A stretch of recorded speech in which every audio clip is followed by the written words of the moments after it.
July 4th, 1955, Bel-Air, California. Norma McCauley had it all: wealth, a beautiful home, and a prominent place in high society. But behind closed doors, she harbored a dangerous secret, a love affair with a man who at first had been nothing more than her employee. When he was no longer welcome in her home or her bed, she'd moved on, but he couldn't. And what started as passion burned into obsession. But what drove this man to kill? And how did a Bel-Air socialite become the victim of a lover scorned? This is Norma Thompson McCauley, the heiress and the houseboy. Hey y'all, I'm Chris Calvert. And I'm her husband, Rob Pottorff. Welcome to Hitched to Homicide. For better or worse, Till death do us part.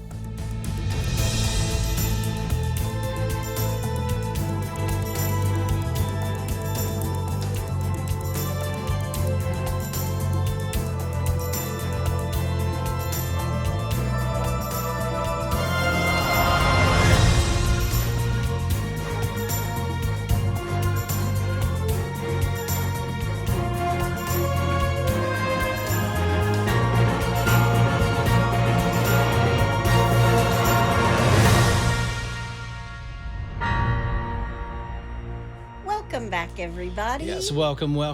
And for our friends in Egypt. Okay. Alenwa Salen, Alenwa Salen, Alenwa Salen. Very nice. Well, it was close. Rob and I have both been sick. Yep. So if you hear my voice start to go or I wheeze into this microphone, I apologize from the get-go. Or if I sneeze in the middle of the bless your hearts, you'll know what's going on. We can't seem to kick it. This stuff is nasty. But wherever you are listening, hopefully you're not sick, Yeah. Be sure to subscribe to Hitched to Homicide, then like, rate, and review the podcast so others who are just like you and love true crime can find us. And if you are watching us on YouTube, hit that subscribe button below. Yes. If you want true crime with us all the time, please join our closed Facebook group. We're getting so many new people in there. Welcome. Got one in, Anya, to all the new people in our Facebook group, the In-Laws and Outlaws. Go to Facebook and type in H2H In-Laws and Outlaws. Answer a couple questions. You are in. Go join. I post lots of photos. We discuss the cases in there. Lots of good people. People share like that they're going on trips for something, and everybody's very supportive. Love them. Yep. Great people. Yep. You can find us on Instagram at Hitched to Homicide or on X at H2H_podcast. And we also now have, I don't know why I'm saying now, because we've had it forever. We have a Buy Me a Coffee link, and if you want to send Rob some coffee, you can do that. You can find that link at the top of our show notes. And in honor of the show, this is actually the first coffee that I've had in over a week, just because I haven't been in the mood for coffee because I've been sick. God love his heart, y'all. That man flu will get you every time. So cheers. You can send us a text too, by the way. The link to that is at the top of the show notes. It says, send Chris and Rob a text. This is an older case. I buried my nose in piles of newspaper articles, and buddy, let me tell you, there was some good stuff in there. All right. Never knew you could buy shoes for $2.50 in 1954 and 1955. Oh, 1954. But apparently you could. Okay. Before we get started, let me thank some sources. Medium.com, the Los Angeles Times, the Los Angeles Mirror, the California Eagle, the Daily Journal, Find a Grave, FamilySearch.org, Wikipedia, and John Russell Crooker Jr. versus the state of California. Ah, all right. Well, you ready? I am. Let's do it. Norma Alberta Thompson is born in Alberta, Canada. Don't know if her middle name was named after the town she was in, but it made me think of that movie Four Christmases, where one of them was Orlando because they were all named where they were conceived. Denver, that's Dallas, and this is Orlando. Well, my middle name is United, so that makes sense. It is not. Norma Alberta Thompson is born in Alberta, Canada on September 28th, 1921. Her parents are John Arthur Thompson and Helen Sinclair Thompson. Her dad, I think, goes by Jack, or maybe it's her younger brother. But there are so many Johns in this case. It was John because he was John. It sounds like I'm a sex worker talking about work. The Johns. There's so many Johns in this case. I will try to make sure that everybody knows which John I'm talking about, All right. okay? Okay. But her parents are John Arthur Thompson and Helen Sinclair Thompson. Her mom goes by Lena. Norma will have a younger brother, who I said I think goes by Jack. He's 4 years younger than she is. He's also John Thompson. Norma's dad moved the whole family from Canada to Los Angeles in 1922 and began developing real estate. He will become an extremely wealthy man in the next 20 years. And he wanted the best for his children. Norma and Jack were raised in a mansion overlooking the Bel-Air Country Club. Nice. So he was like a construction guy. He was a developer, and he developed this whole area of Bel-Air. Oh, wow. Her father has become so wealthy, developing Los Angeles, and subsequently, Norma is a socialite and an heiress to her father's fortune. She attends the University of Southern California and pledges Alpha Gamma. Okay. But Norma didn't think she was very pretty, and she really didn't like her red hair, honey. What? Come on. She's a redhead. And because she didn't have a lot of confidence, she wasn't very confident of being flirty around men. In 1945, after her college graduation, she volunteered at the Officers Courtesy Bureau in Union Station. And it's here that she meets the dashing Air Force Major Frank McCauley. Dun, dun, dun, dun, dun. It really is. Let me tell you a little bit about Frank. All right. And this is really for Rob's benefit and anyone else who loves World War II history. All right. Frank Edward McCauley was born in Hicksville, Ohio, and raised on a large farm, a dairy farm. He went to Michigan State and graduated in 1939 with a degree in agricultural engineering. And the fact that he went to Michigan, we won't hold that against him. We went to Michigan State. I don't care. It's in the same state, so okay. I'm a Buckeye, so anything north of us is... I know. He was born in Ohio. You got to hand him that at least. I'll give that to him. After this, Frank enlisted in the U.S. Army and quickly transferred to the Air Corps. He trained to fly fighter planes in Texas before being stationed in England. He flew his P-47 fighter, Nice. the Rat Racer, on 46 missions. Wow. Supporting and protecting B-17 bombers. Yep. Rob is just all grins right now because he loves all this stuff. Yeah, the P-47 and the P-51 were the two that really protected those guys because they were sitting ducks up there. I mean, they had to fly the mission and, they had to fly through flak because they couldn't deviate. They couldn't avoid it. Yeah, those are some brave kids. That's it. Bombs away. Well, he successfully shot down 5.5 enemy aircraft. I don't know what the half is, but 5.5 enemy aircraft, achieving ace fighter pilot status. I think the half came from if he and another pilot. Oh, hit the okay, same that makes plane, sense. They shared it. Yeah. Okay. Frank returned home in 1945, having earned the Silver Star, 2 Distinguished Flying Crosses, and 4 Air Medals.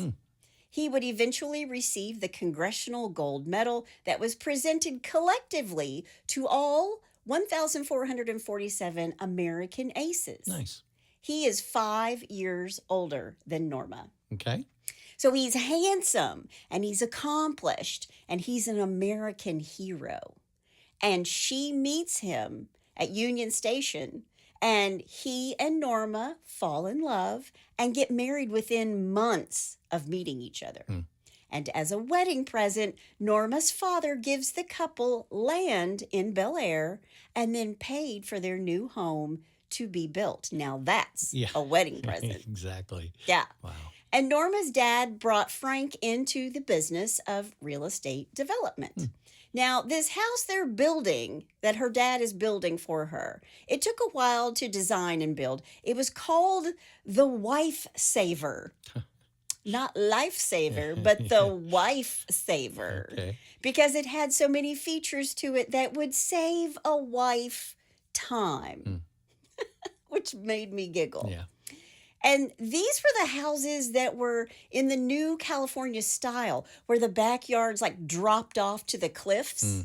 And they all had swimming pools and elaborate barbecues. And these homes were all on one level, and they had that really modern feel to them. Sure. Like there are a lot of movies that are shot. I'm thinking of the Charlie's Angels movie. Is everything all right? Where he's like it's all glass and it overlooks, Right. it just falls off into the cliffs. That's basically where all these people are living, and that's what her father had developed. It's that basic Malibu Beach 50s Exactly. style kind of. Exactly. Only it's in Bel-Air. Yeah. Now, over the next few years, Frank and Norma have 3 sons, Craig, Kirk, and Kevin. Loved that they were all the K sound, because I have a sister named Kim and Chris. Yeah.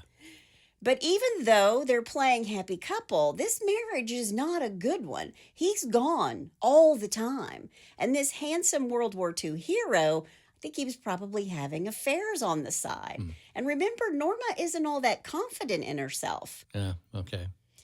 I read that Frank would ignore Norma at social functions. Really? Which makes you wonder if the boy from Ohio who made it good married into the wealthy Thompson family for more than just love. Yeah. In 1952, a feature story in the LA Times Home magazine is all about how this new house is a wife-saving home. It was, quote, designed to simplify housekeeping and to increase living enjoyment for a family with small children, end quote. It had lots of built-in storage cabinets. It created places for toys. Everything in the house was washable with soap and water. The upholstery and rugs were cotton, and the radiant heated slate floor could be hosed down. Jeez. That's called foreshadowing. Uh-oh. Nothing like being able to wash down the floors afterwards. It sounds like a car wash. But these two aren't getting along privately, but publicly it was all smiles. So he's trying to keep Norma happy, and Frank and Norma hire some help for around the house. They didn't hire a maid. They hired a houseboy, which kind of made me giggle because I was in a sorority, just like Norma, and we had houseboys. I lived at the Chi Omega house, and we had houseboys. And they only worked at dinner time, and I always had a class late at night, so I always ended up eating what was called a late plate with the houseboys. The houseboys. So I knew our houseboys very well. Were they also students, or who were they? A couple of law students, a medical school student. I mean, they got paid. Yeah. So it was just like an easy job to do for a very short period of time at night because Gotcha. they were just there for dinner. All That's right. it. Okay. But in exchange for room and board, this houseboy, he gets a small stipend.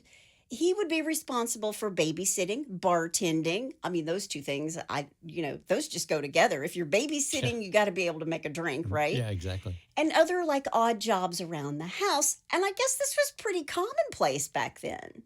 So enter John Russell Crooker Jr. John, another John, was born on February 19th, 1924 to his father, John, and Pearl Crooker. He has 6 sisters. Wow. He's the only boy Wow. in 7 siblings. Okay. He was born and raised in Bucksport, Maine, with an abusive father who was a carpenter and painter by trade, but then purchased the E.L. Warren Insurance Agency in Bucksport in 1928 and ran the business with his wife, Pearl. Okay. He's kind of a loner, and he was known to be aloof at times. He graduated from Bucksport High School. Here's the thing. John was a bedwetter, an adult bedwetter. Oh, wow.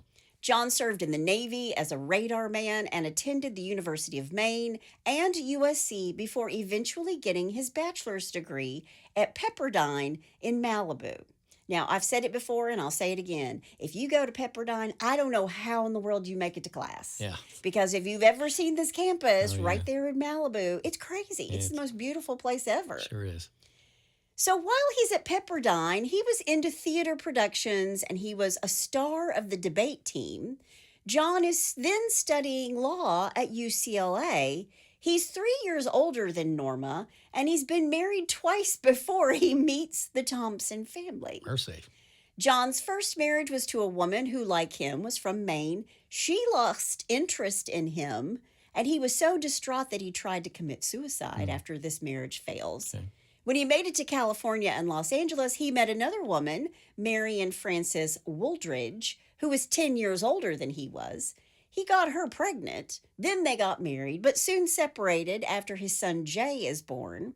They were apart, but then they briefly got back together, and in this time, she gets pregnant again. And this time, he would have a daughter, Christina. And they separated once more, lived separate lives, but he did see his children on a pretty regular basis. But he and his wife are not divorced. And this is what he's got going on when John meets the Thompsons. Okay. And he's studying law at UCLA. Okay.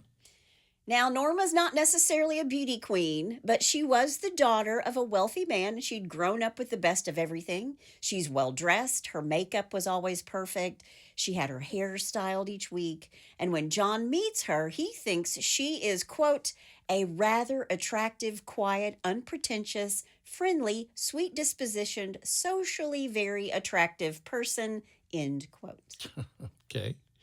You're going to find that John Crooker is very prolific with his words. All right. We've got a few quotes from him. Okay. When John and Norma meet, I think she was feeling pretty neglected by Frank, her husband. Norma and John would have these long conversations because they were spending hours together while he's working around the house, or if they stopped and had some coffee.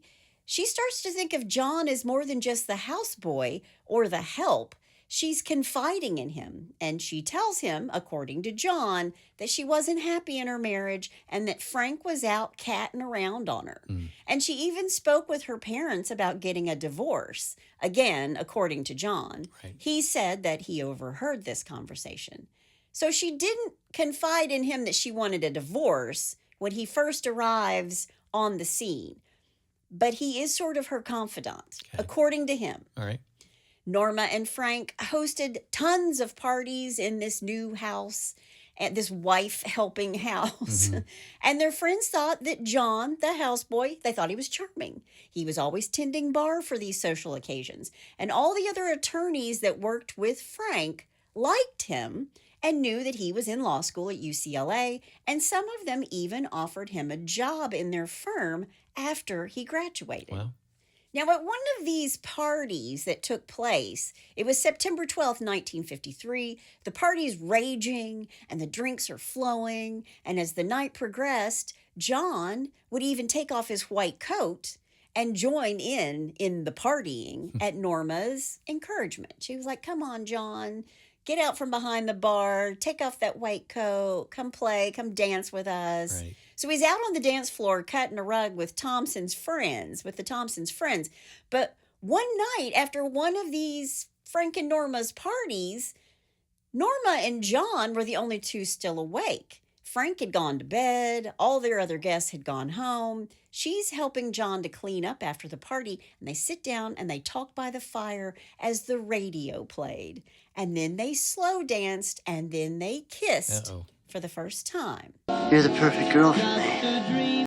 According to John, it was, quote, literally like two school children in a newly found first love.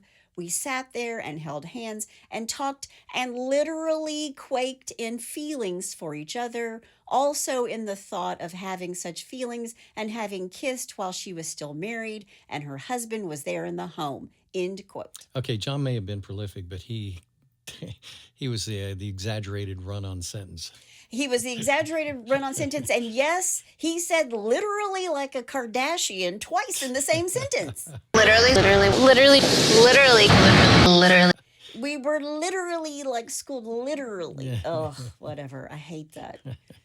A week later, on September 20th, 1953, just 2 months after John started working for the Thompsons, Frank moves out of their Bel-Air home and found a new job. He's no longer working for Norma's father. And after this, Norma started the divorce proceedings. But Norma didn't want to be living with a man alone in her home with her 3 little boys. The optics of that weren't good, even though John was just the houseboy. Right. So Norma asked for one of her girlfriends to move in with her. But over the next few months, John is playing with Norma's boys and fixing this and that around the house and falling into Norma's bed and into love. Wow. I'm going to fall in love with you. Behind closed doors, these two talked about maybe someday getting married, but they kept their relationship a secret, at least as best they could, because these two are actually going out on dates. They would go to the Sapphire Lounge in Inglewood, where they wouldn't run into anyone that they knew. And later, a waitress at the Sapphire would say that John was very affectionate with Norma. Quote, the only way I can describe it, he treated her like she was a china doll, end quote. Okay. My little China doll. Well, she was probably picking up the tab Yeah, I was at going the to say, Sapphire. who's paying for all this? Yeah. Norma's girlfriend lived with her and John and the boys for about 7 or 8 weeks, but by Thanksgiving of 1953, she'd moved out as well. And then for the next 2 weeks, John and Norma are all alone in the house with her boys. Now, her mom and dad, who know John, the houseboy, you know, even though they have no idea what's going on, they don't like, again, the optics Sure. of John living there with their daughter, who's going through a divorce, a Right. messy divorce. Right. So Norma's parents told her to have John move in with them. He would live there, sleep there at her parents' place, and then drive the 5 minutes to Norma's house. And John is spending all of his free time with Norma when he's not in class. Don't forget, he's in law school. Right. He was with Norma and, quote, into the early morning hours, end quote. All right.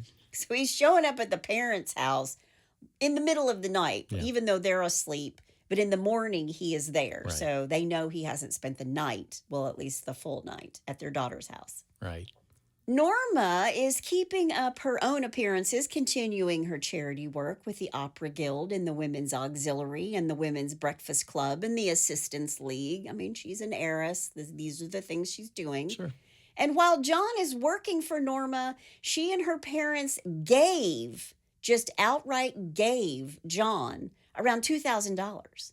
And John said that he and Norma, quote, discussed these financial aspects of our relationship quite frankly and mutually agreed these arrangements were investments in our future together. And if in any event our future together did not materialize, any financial help from her would be treated as a loan, just as any help from her mother was already being treated by me. But Norma felt we should enjoy the advantages which her circumstances offered to us, meaning her home, her car, her membership in a beach club, etc. End quote. John's living pretty high on the hog. Yeah. Yeah. On Norma's back. Yep. But their different backgrounds and lives wasn't the only problem. There were bigger problems for Norma and John, bigger problems than the fact that Norma couldn't take the houseboy with her to any of the parties and galas that she has to attend. No, the problem was John's bedwetting. Oh, Norma's like, you need to get this under control. you think? So she arranged for him to see a urologist who prescribed a device. I'm so sorry, man. I'm so sorry. He prescribed a device that, when inserted regularly into the urethra of his penis, would stretch an internal valve. Don't know what valve that might be, but it Yeah. didn't work. Wow. Despite all of this, John is very much in love with Norma. They do continue to see each other behind the scenes and in the daytime, in the nighttime at her house, at her parents' place, sometimes when her parents are away, and at, quote, various night spots and out-of-the-way places, end quote. Okay. But what is hidden always comes to light, right? Right. And Norma's father discovers that she's been stooping the houseboy, and he is not happy. They thought he was an ambitious guy. Look, he's a great guy. He's putting himself through law school and all. I mean, you know, Norma's dad's a self-made millionaire. Right. But when her dad discovers that Norma's sleeping with John, he's like, no. Yeah. He fires him. And when he does, John starts to cry because, according to her father, quote, I got pretty rough with him, end quote. Yeah. Wow. But he was equally angry. Her dad is equally angry with Norma and even threatened to disown her. Wow. Now, by now it's June of 1954. John's been fired. Norma's a little lost. She's going through this divorce, and the one guy that, was giving her attention is now fired. Right. John is so distraught, he loses interest in his schoolwork, and he eventually fails his first year of UCLA law school. Ouch. He flunks out. Ouch. So he starts taking classes at Southwestern Law School in Los Angeles and finds a job in Westwood as well as a place to live in a little Hollywood apartment. And even though Norma's daddy was angry and told her not to ever see John again, what do you think happens? I'm going to say they probably start seeing each other again. Norma starts seeing John again. Yeah. He gives her a key to his little Hollywood apartment, and Norma is a regular. She drops by all the time. She would leave him little love notes and food. She would come by when he wasn't there, and so she would leave these little notes. But John is coming to Norma's house in Bel-Air, too. And one day, Frank, her estranged husband, who she's going through a divorce with, Right. shows up. Oops. And he finds his 3 boys and John in the house. Ouch. And as you might imagine, Frank wasn't happy about it, and he physically removed John from the house. So the war hero grabs the guy who cries Yeah, and wets his bed. and wets the bed. Not that that's his fault, right? Yeah. But he grabs him and shoves him out of the house. Wow. But even after he gets kicked out, John comes back that same night. He's like the dog that just won't Go away. Get So even the other men in Norma's life are telling her, stay away from John. She keeps on seeing him, and these two start to actually entertain friends that she trusted and his friends at John's Hollywood apartment. All the while, Frank and Norma are in the middle of this heated and ugly divorce. In March of 1955, Norma and Frank's divorce proceedings made the newspapers. I mean, he's a war hero. She's an heiress. Yeah, and too, during that time, divorce wasn't a very commonplace thing either, especially in the socialite era. Well, it probably wasn't frowned on, but yes. I mean, again, I hate to use the same word over again. It's the optics of it, Sure. right? Yeah. But their divorce proceedings make the newspapers. She testifies that Frank humiliated her by telling her she was fat. He told her that she needed to exercise and she needed to lose weight. The thought of you naked is just gross. Now, you might think this is where the murder occurs. Yeah. Because Frank's an asshole, but you would be wrong. Right. Norma was just humiliated over it. She told the court, quote, I am 4 feet 10 inches tall and haven't weighed more than 97 pounds Wow. for years, Good Lord. end quote. Yeah, that's little. She told the court that Frank acted like a dictator and ordered her around with military commands. And if she didn't do what he said, he would give her the silent treatment. He'd just ignore her. Can you imagine? Yeah. Yes, sir. Yeah, exactly. Let me just salute you. Right. The court gives Norma full custody of the 3 boys, $175 in monthly child support, which in today's money is a little over $2,000. She's also awarded $67,000 in community property, which is about $800,000 today. Okay. Norma tells the judge she doesn't want any alimony from Frank. And now that Norma is officially a divorcee, Norma and John can plan for a future together. But remember, he's married, but separated from his wife. Right. So he starts telling his wife that he does want a divorce. But while he's doing this, by May of 1955, just a couple months off of the divorce that Norma has, Norma starts to pull away from John. This relationship starts to hit the rocks, and Norma is acting strange, and she's kind of ghosting him, basically. Sir, she's ghosting you. Uh-oh. Yeah. So This is really upsetting to John, so upsetting that he actually considered going to Norma's mother and confiding in her to see if she could shed some light on why Norma was acting the way she was. Now, I can only imagine he was going to go to her mom and say, I'm worried about her. Yeah. There's something up. You know, it was all very self-serving for him. Sure. Now, there's some speculation about what's happening during this time. A man named John Baird, a public relations executive who was described as dashing. John is also married to a woman named Norma, but when Norma starts to ghost, John Baird is also married to a woman named Norma. Okay. But when Norma starts to ghost John Crooker, she starts to confide in John Baird. I'm sorry about all the Johns. Yeah. She tells John Baird that she wants out of the relationship with John Crooker, but she didn't know how, because she tells John Baird that John Crooker had told her that if she tried to leave him, he would kill her, and she was afraid. Wow.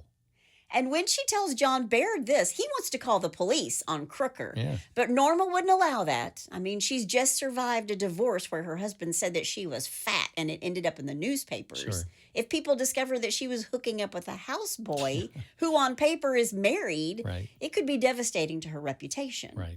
Not to mention her dad told her to stay away from John Crooker. Right. He was going to disown her over it. Yeah. Well, at this point, John Crooker actually holds all the cards. Unfortunately, he does. Yeah. Norma tells John Baird that all of it was causing her to lose sleep, so much so that she actually falls asleep while talking to Baird one night while the two of them were having a conversation. Okay. So he does this chivalrous thing. He stays overnight with Norma, leaving at 6:30 a.m. the next morning. What a guy. Later, this is going to be taken at face value. He is married. His wife's name is Norma as well. He said he slept in a chair and read most of the night. Don't know if I believe that or not. But what he's got going for him is when he's asked about it, he can say, no, listen, I was with Norma the entire night. Yeah, just not Norma, my wife. Yeah, exactly. Meanwhile, while she's ghosting John Crooker and he's just beside himself, I don't know that Crooker has ever been a stable dude, by the way. Yeah. But he's not handling it well. He's refusing to accept that she's done with him. And she does not see him, but Crooker's really anxious. He's crying all the time, and he can't eat, and he can't sleep. Wah. You got involved with a married woman, Yeah. dude. What did you expect? Exactly. John Crooker writes Norma a letter saying that if they break up, he was going to tell her parents that they were still having an affair.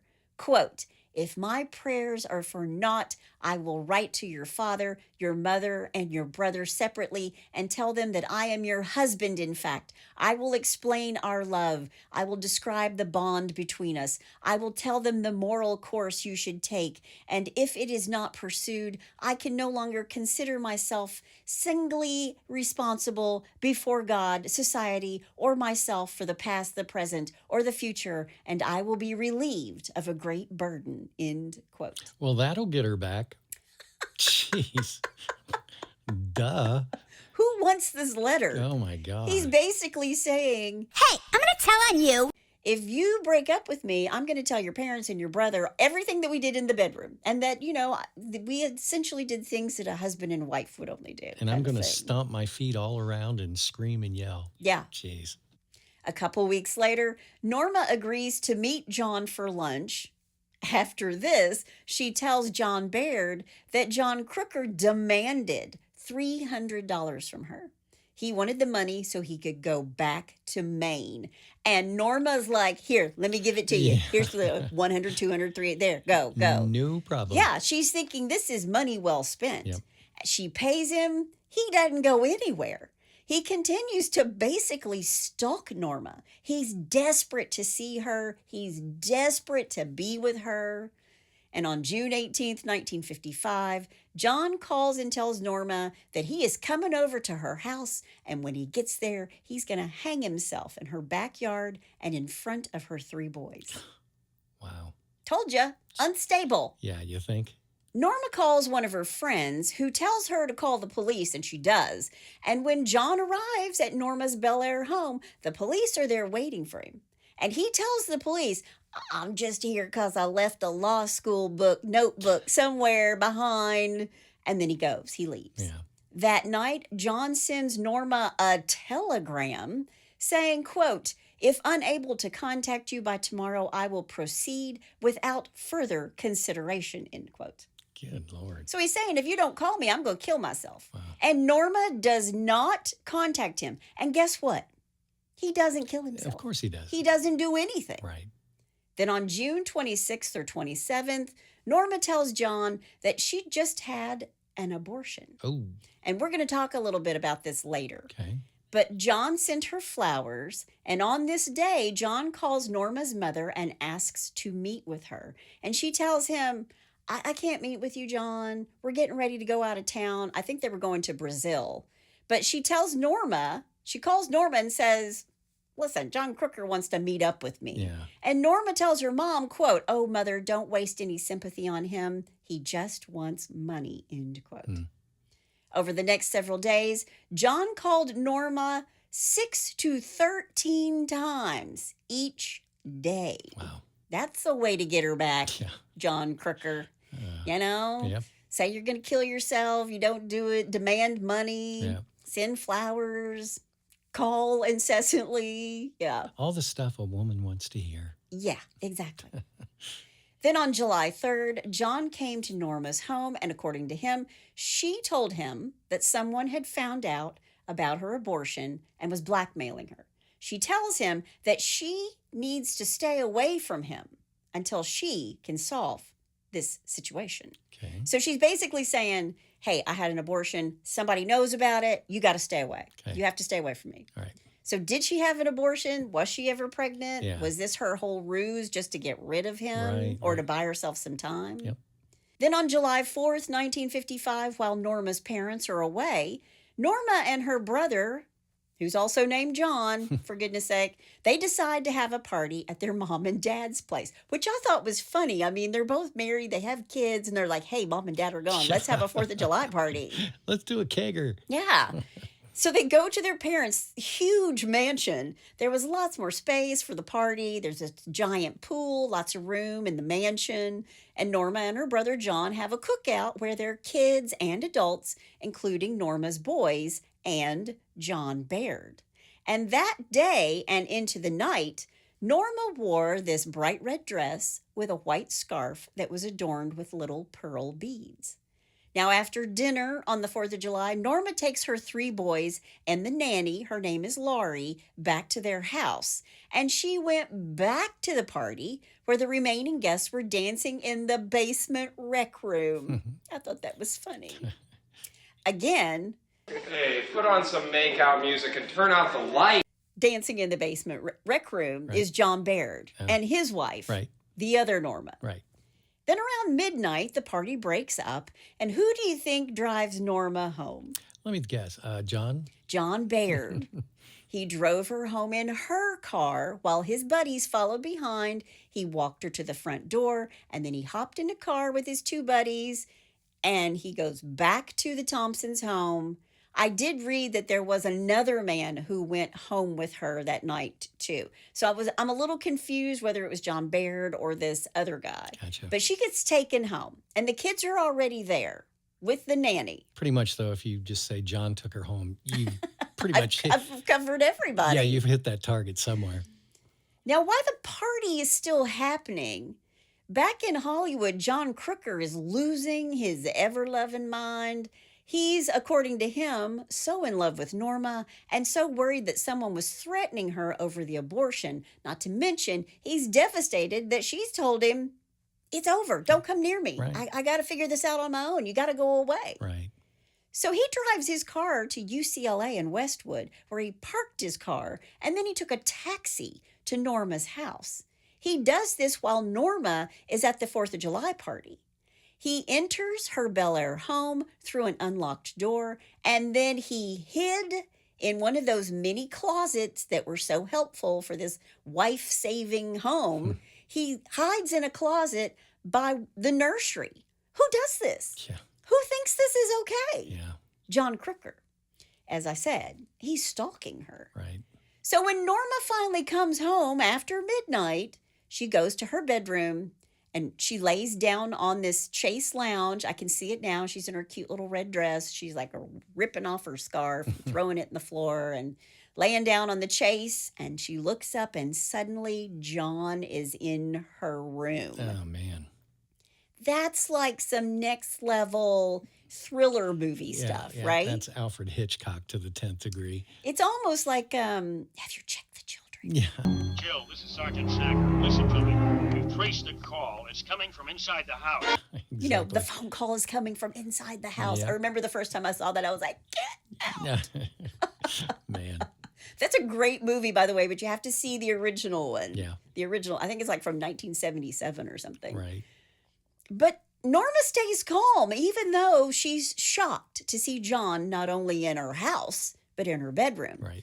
Now, the nanny and the children are asleep in the house, and Norma stays calm, and she speaks with John quietly because she doesn't want to wake everybody up. Now, according to John Crooker, Norma refused to discuss the relationship, and during the 2-hour exchange, 2 hours, she's just laying on this chaise lounge while he sat nearby, chain-smoking cigarettes.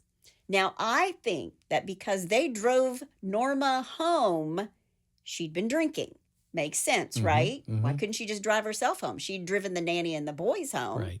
But at midnight, she had to have somebody else drive her and her car home and leave it there. Right. So she's been drinking.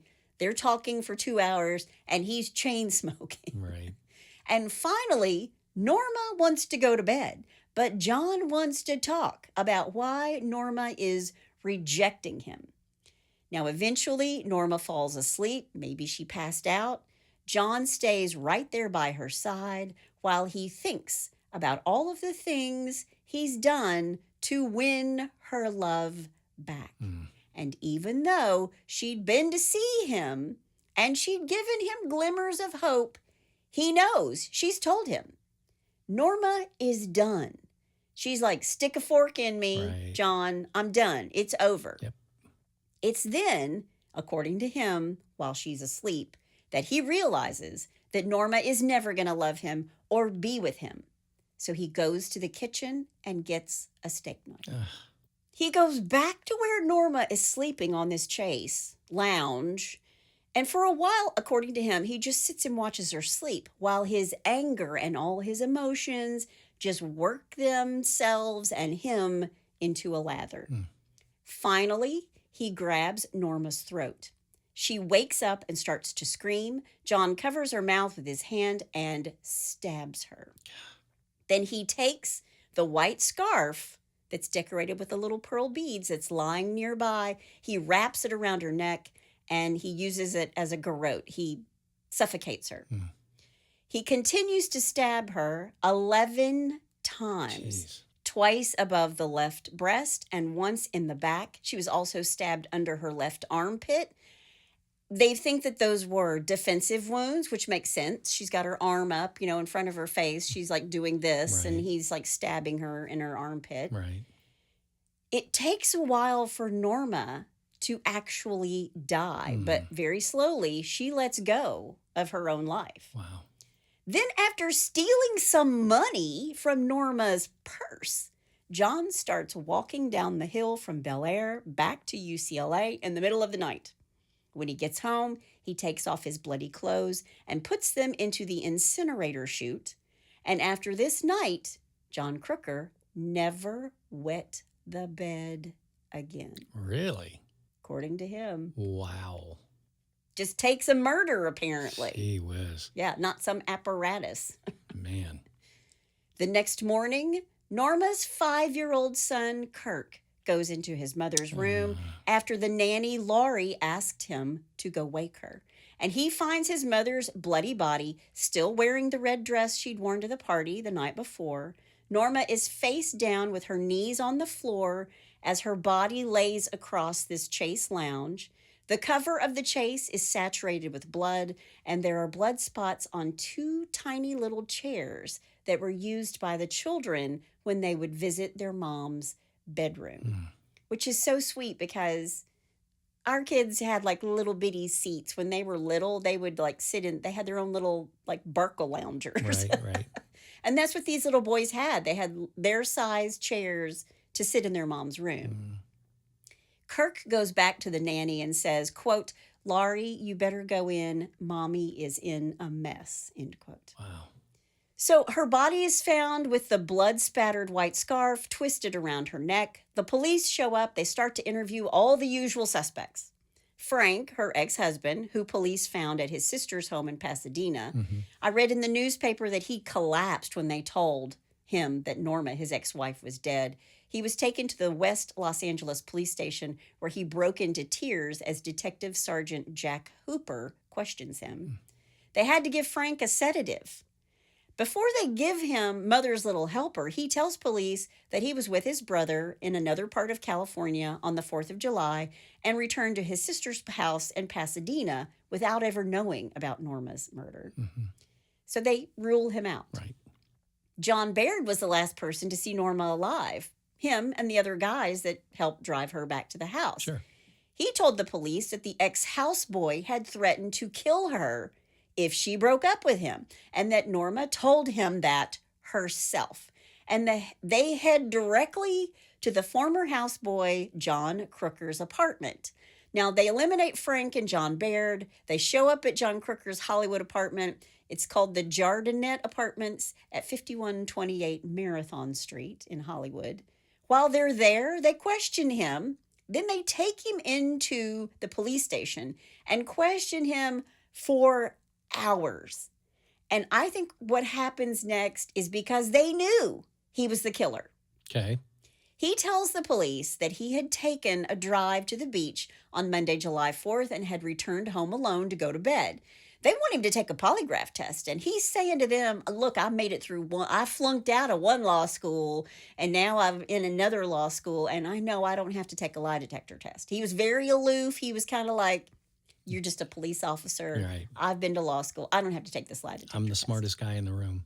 Yeah, I think he offended the police officers. They want to search his apartment, but he resisted this search. And West LA detective Jack Gotch and Bill Stambler, they tell him, you're being investigated for murder. And he didn't ask once, whose murder? Who's dead? Yeah. He never asked. Yeah. That's just crazy to me. Not a very smart law student. He was booked on suspicion of murder and taken to the crime lab in downtown LA, where the officers photographed scratches on the knuckles of his left hand, as well as his neck and under his chin. They planned to compare the skin particles from under Norma's nails. John tells the police that the scratches were because he'd had a minor car accident. They couldn't find any evidence of this. And the scratches on his neck was from a shaving incident. Lies, all lies. Yeah.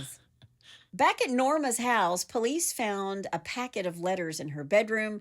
Police described as, quote, intellectual love letters, end quote, that contained no threats, but still connected John to Norma. But what they really want is the murder weapon. Right. And the police are beating around the bushes around the house looking for this weapon. Okay. And when they can't find it, they suspect that the knife had been washed of blood and returned to its usual drawer in the kitchen. He's a houseboy. Yeah. He knows where all the knives are. Sure. But they hound John Crooker for 14 hours. 14 hours. Wow. And he finally cracks and confesses and says, quote, I'm sorry. I was in love with her, end quote. Wow. He admitted that he had threatened to kill her if she broke up with him. And then he wrote out a 5-page confession letter because we all know that John Crooker can't say one thing simply. Right. Then John Crooker got himself an attorney and he promptly recanted the confession, saying that it was all coerced after hours of physical and mental intimidation. We're going to talk about that in just a second. All right. Norma's funeral was attended by hundreds of people, and according to Dr. Haven N. Davis, minister of the Westwood Presbyterian Church, quote, to know her was to love her. She was always considerate and thoughtful of others. She sought always to encourage and help others, end quote. That's the 1950s version of she lit up a room. Yeah. To know her was to love her. Right. So John Crooker is framed in the media as the unrequited lover, while Norma's dad tells the LA Times, quote, my daughter had absolutely no romantic interest in him. Of that, I'm sure, end quote. Okay. And in response to that, John's attorney released to the press all of the love letters that Norma had sent to John or left for him in his apartment.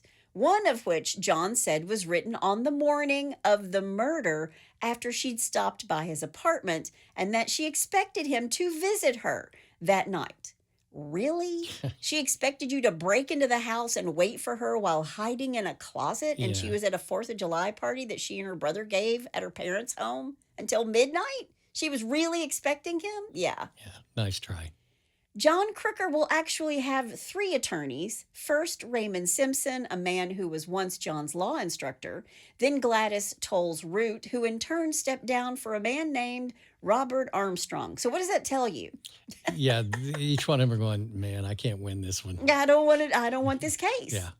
By the way, John's estranged wife, Marion, left town with their 2 children, saying that she didn't feel it was advisable to come to her husband's support. Quote, I do not want to get myself involved to the extent that my children will be harmed, end quote. Good for her. Before John goes to trial for the murder of Norma, Norma's father receives a handwritten letter that demanded $100,000 and threatened to hurt Norma and Frank's children, the 3 boys, if the money isn't received. Whoa. So her dad, John Jack Thompson, called the FBI. Yeah. He's like, I'm not messing around with this. I'm calling the FBI, calling the feds. Right. They sent a dummy package in response to the threat. And when a 24-year-old blonde Veronica Williams picked it up at the post office on August 3rd, 1955, the FBI arrested her, and later her husband, Edgar Leon Williams, an unemployed musician.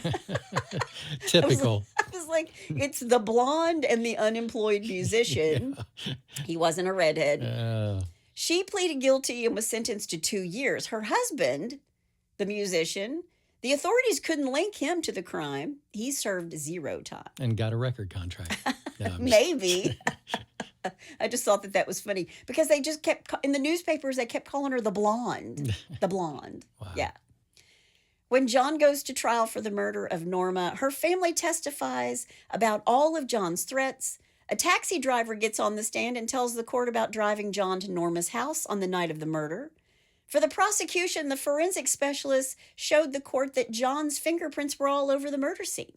His defense attorney, Robert Armstrong, brings out these love letters again. One that Norma wrote said, quote, please always believe that I love you every day and every minute. I love you with all my heart. I do, end quote. Okay, but here's the thing. I mean, it's kind of a weak defense because people fall in love and out of love every day. And just because she wrote those letters doesn't mean that, like, yeah, whatever. Okay. It means diddly squat. Yeah, exactly. Another one that she wrote said, quote, my thoughts and my love are with you constantly, honey, even during our bad moments, and I'm sure yours are with me even then, end quote. Yeah. You know, I will say this. The art of writing a love letter it's dead. Yeah. You know, people don't. I know now younger kids who get excited when they get something in the mail. That's like cool. Yeah. I can remember when, getting your first email was like, this is cool. This is really cool. Exactly. I mean, like in an instant, I'm sending somebody a note. Yep. But Norma's letters weren't dated. So there's a lot of back and forth over when Norma had written the letters. The defense argued that John's confession was obtained illegally because John had been physically abused. On the stand, John tells the court that a detective had punched him twice in the stomach and once in the knee, saying to him, quote, you're going to give me what I want or I'll take you outside and give you this type of treatment all night, end quote. Jeez. Wow. Which could possibly be true. Which could possibly be true. Yeah, in that day and age. Yeah. But I think that they're doing this because they know he's the killer. They know. Sure. John testifies that he asked for an attorney before the confession and was denied. And they had a recording of a conversation in the DA's office of a detective telling John, quote, "You don't need counsel in a case like this," end quote. Oops. Did I say that? But still, the Judge Stanley Mosk, admitted the confession, which was written in John's hand and signed by him. John told the court that Norma was killed by whoever was blackmailing her about their relationship and her abortion. And speaking of the abortion, in Norma's autopsy, the medical examiner said there was no evidence of an abortion. But he also said that he didn't know if that was something that was detectable by autopsy. Today, it would be a blood test to see if there was HCG in the bloodstream. Right. And I looked it up. It can be detectable for 2 to 6 weeks after the pregnancy has ended. Gotcha. So maybe she was pregnant, but was it John Crooker's? Was it John Baird's? Mm-hmm. Was it one of her other male friends? Was she not pregnant? Right. Her family may have had something to do with burying the fact that she was pregnant, if she was. Right. So it's kind of hard to tell. That's all pretty murky. But John tells the court that Norma told him that, quote, they, the blackmailer, wanted a, quote, great deal of money. She didn't have it and didn't know how to get it. She said if they didn't get it, they were going to ruin her, end quote. Now, I have a hard time thinking that she's saying, I don't have this money and I don't know how to get it. Yeah. If she went to her father and said, this is what's happening, somebody's blackmailing me, Right. I think that they would have taken care of things and hushed it up. Sure. Then Bernard Dunn, an engineer and friend of Norma's, she told him about 2 months before her murder that there was, quote, a character bothering her, end quote, referring to him only as John. Quote, about a week later, she told me that the character had wanted money and that she'd given it to him to be rid of him, end quote. That was the $300. Yep. Yeah. 2 weeks before the murder, Bernard Dunn called on Norma again, and she told him that, quote, he had threatened her again, that he knew enough about law to kill her and get by with it, that if Chessman could do it, he can, end quote.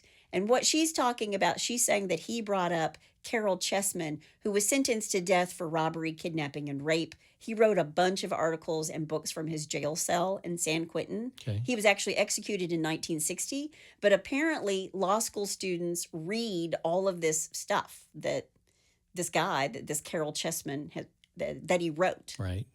Then a man named Robert DiCarlo, a business manager and friend of Norma's socially, he said that she never referred to John Crooker by any name other than her former houseboy, Robert, who she called when John threatened to kill her 3 children, and then hang himself in the backyard. So remember I said she called a friend? Yeah. This is who she called. She Gotcha. called Robert. All right.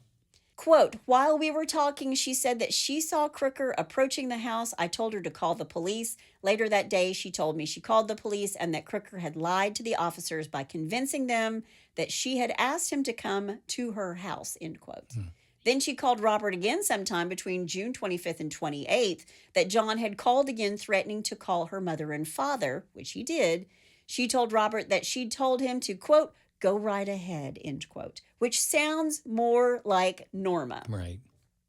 A man named Fred Chell, who said he knew John from Pepperdine, told him that he was not going to, quote, let Norma get away with ending their relationship, end quote. So they actually brought in this guy, Fred Chell, who's a friend of John Crooker's from Pepperdine, thinking he's like a character witness. And he gets up on this stand and says, look, he said he wasn't going to let Norma get away with ending it. Oh, man. Then on the last day of the trial, the state had a surprise witness, Norma's mother. She gets on the stand in the Santa Monica courtroom with a nurse on her arm. She's on the witness stand, and Deputy District Attorney Alan McCurdy starts asking her questions. And after he asks her if she knows John Crooker, she just falls apart on the stand, starts to cry. And it takes a few minutes before she can continue. And apparently, they let that question go. She didn't have to, say yes, that she knew who he was. They just moved on to the next question, where Mrs. Thompson says that John called her on June 22nd. He wanted to meet with her, and she tells him no because she's leaving on vacation. She's going to be gone for a couple of weeks. Right. To which John replies to her, quote, "If you're going away for 2 to 3 weeks, it might be too late," Oh. end quote. Man. Yeah. Wow. And remember, the next night, Norma called her mom, who's packing. She wanted her mom to come over and see her. And at the time, her mom didn't realize that Norma was so worried because she'd told her mother not to waste any sympathy on John. And her mother corroborated that he just wanted money. And Norma's last words to her mother were, quote, "You should avoid John Crooker," end quote. Wow. John Crooker's defense was it was a bust because after the jury deliberated for 8 hours, they convicted him of first-degree murder and sentenced him to the gas chamber on December 9th, 1955. He was taken to San Quentin. He was scheduled to die in the gas chamber on April 12th, 1957. But after his death sentence, John's attorney challenged the admissibility of his confession, saying that even though he'd requested an attorney, he hadn't been provided counsel before he wrote his confession letter. And this argument goes to the California Supreme Court. And then it goes to the U.S. Supreme Court. And in a 5-4 decision, they uphold John Crooker's conviction, saying that having completed 1 year of law school, he was capable of managing his way through the interrogation process without an attorney. Oops. So all of that bravado Yeah, and yeah. all, the way he acted with the police, Sure.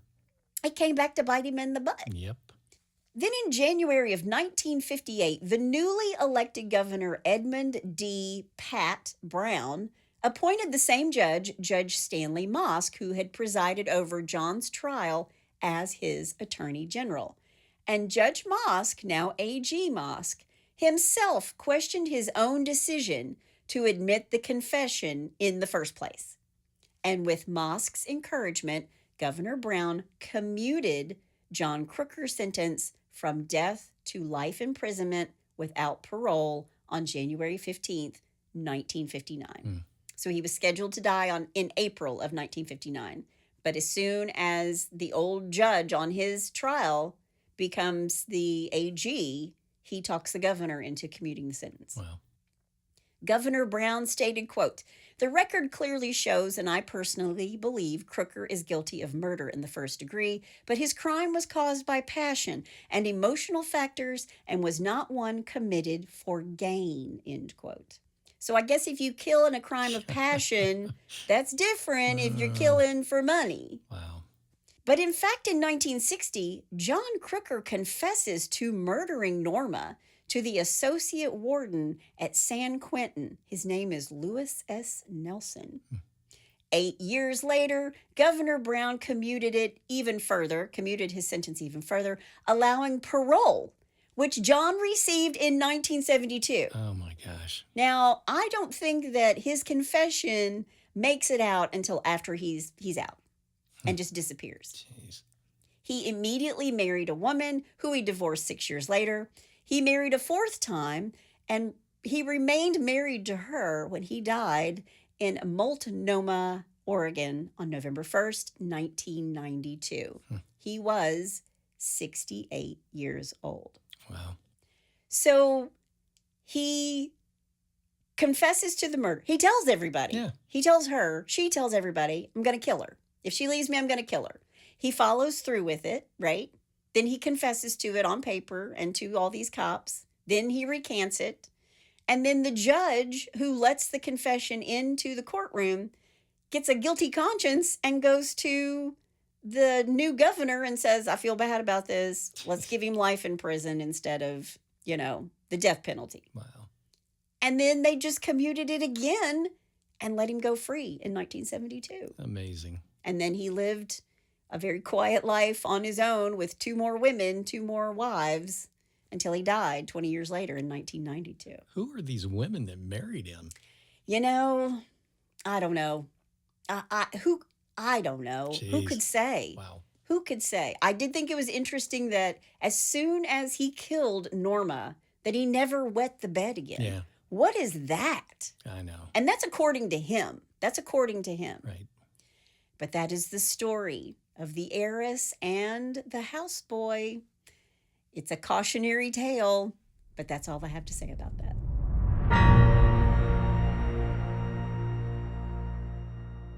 You know, I don't know which is worse, the fact that someone would get the death sentence or they would be sentenced to life in prison. In San Quentin, Yeah, no in less. San Quentin. I don't know which is worse. I mean, if you get the death penalty, at least it's done, you know? Yeah, it's over. Yeah. You're going to spend the rest of your life in hell, however.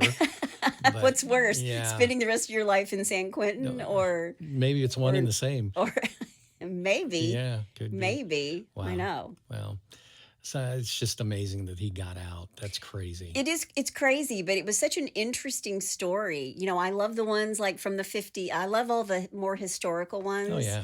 Just because the newspapers give you tons of information and a lot of it is conflicting. So, you know, sometimes it's like you have to read all of them to get through it and be like, okay, I think this is maybe what actually happened. Yeah. Well, the only thing I can say about the whole deal is, thank God I'm not on the dating scene. Just kidding. No, honey, I swooped you out of that. Yes, you did. 17 years ago? I know. Was that right? Yeah. Y'all, he's the one who remembers, not me. I'm always like, how many years has it been now? And I'm older and I still remember. What day did we get married? Oh, well. All right. Well, let's move on from that and do a little bless your heart. Well, bless your heart. All right. Number one, I'm calling. He was definitely on the naughty list. The naughty list. Yeah, and these are relatively short, but they're funny. Okay, they pack a punch. Yes. A burglar in Wisconsin was hiding in a closet last week when the people who lived there found him. So he held the door shut and pretended to be Santa. He said, ho, ho, ho, and told them not to open the door or it would ruin their Christmas surprise. He's facing charges for trespassing and resisting arrest. That's pretty good. And very apropos since our killer was hiding in a closet. Yeah, exactly. All right, number two, I'm going to call nice rug. Oh, gosh. I hope this is about a toupee. It is. This actually just happened recently. A guy was busted smuggling drugs from Colombia to Spain last month because of his ridiculously high toupee. I've seen pictures of this. The police were suspicious of why the guy's hairpiece was riding so high on his head. And it turned out he had a bag with $33,500 worth of cocaine underneath of it.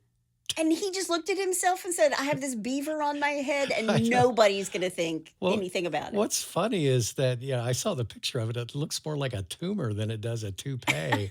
It's ridiculous. All right, number three, and finally.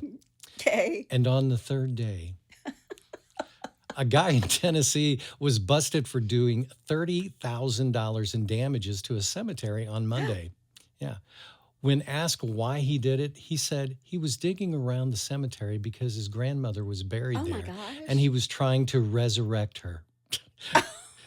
He's now facing charges for vandalism and criminal trespassing. Now I'm getting the third day thing, but it took, I was like, are we creating? What did we do? Let there be light. I was trying to figure out where we were. Yeah.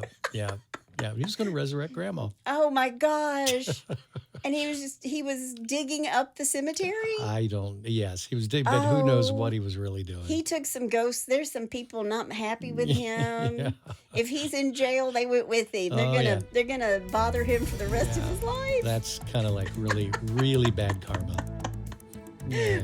Well, if you have a bless your heart or you know somebody's heart who needs blessing, all you got to do is go to hitchtohomicide.com. When you get there, you can find a pull-down menu. While you're there, you can also suggest a case, and you can tell us about your brush with true crime. Do it. That's my amazing husband out there who's been so sick. God love his heart, and it's all because of me, because I'm the one who brought it home. And this too shall pass. And that's my beautiful bride in the booth. Join us next time on Hitch to Homicide. Bye, y'all.